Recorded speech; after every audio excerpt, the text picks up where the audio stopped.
All right, well, welcome back and hi and hello to another Software Inc. Elite Distributors Incorporated video. So today what we're going to talk about is after you've made your money, what next? What do you do? What's your vision? What do you envision yourself for your company to develop? Which types of softwares? Writing stuff down, your mission statement, like what do you want to do as far as like being able to make money and corner the market and make lots and lots and lots of money. So I have a few things that I've already put down here. It's not too much, but I spent a little time getting things prepared and moving stuff around and hiring a few people for my um, my next step and being able to become a tycoon. So as you can see, I've got a bunch of teams here.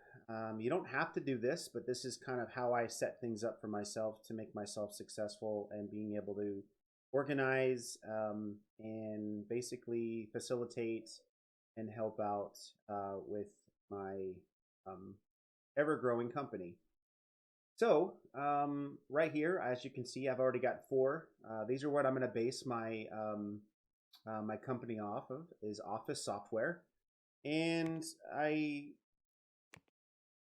also want to be able to create my own stuff for my company so that way I can go with what I want to do. So I reached out and I'm like, okay, so in order for me to make certain things and make it better, I'm going to need a 2D editor, of course, and then, of course, a 3D editor later on, an operating system for those specific products. And basically, the rest of the stuff that I want to make is ultimately I want to make games. So I'm going to have a game engine, an audio tool, and a development environment. And these three right here are going to be used by 2D editors and also operating systems and occasionally a 3D editor as well. A couple of things about teams. So as you can see, they all have right now 325% compatibility, and that is because I have chosen to only hire people that are optimistic and extrovert, or vice versa. They still have one little tick to the right. All the way over to the right is social, and right in the middle, they're neither lazy nor stressed. They're right down the middle. And then each team member will have 162.5% compatibility. That'll definitely help a lot of people, help out the teams as far as how good they work and what name you. And as you can see, I've also hired a leader, and these guys do nothing but support. And then I have a marketing team, which I hired as well. Um, I think that was the marketing team. And then I have a support team. So I have for each team, or for each piece of software that I'm going to be making, they're going to have their own support team and their own marketing team. And then later on down the road, when we start researching, I'll have a couple of law teams just to specifically maybe patent 2D, 3D, and some hardware stuff. So that way we can make some bucks down the road for some of the frameworks that we create and stuff like that. And then, of course, I have a contract team here. This is just going to be temporarily, and this is myself actually on the contract team.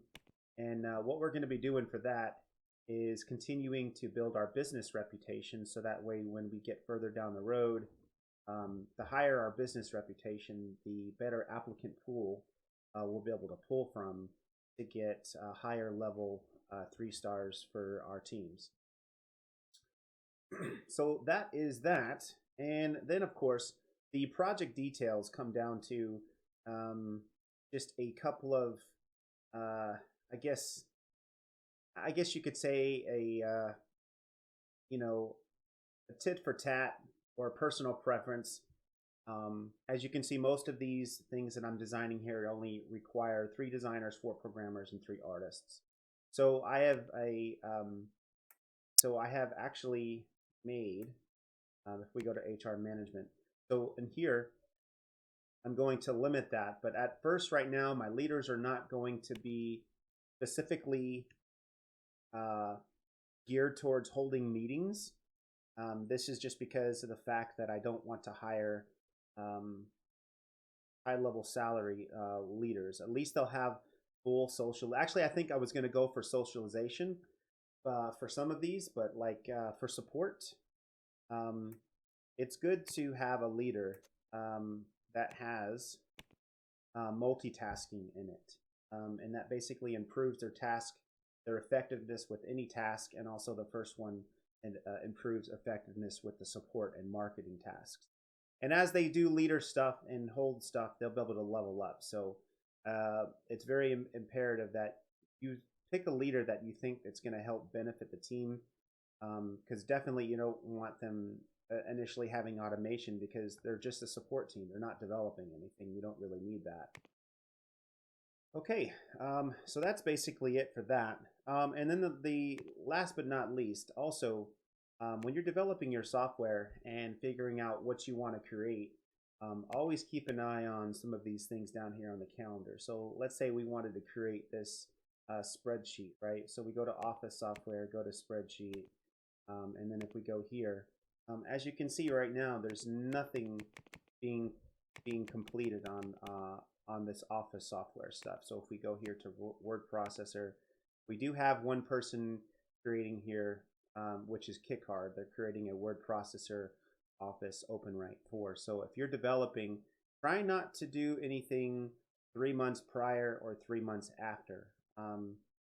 You want to be around 4 or 5 months on before them, or you want 4 or 5 months after them. So that way it gives them time to see how that work does. You can either undercut them, or you can deliver a product after them that's even better. And that'll definitely help you out with your marketing and everything like that. So when you first develop, also too, when you're picking out your stuff, don't market your products right away. You want to wait till the month after to start marketing your stuff.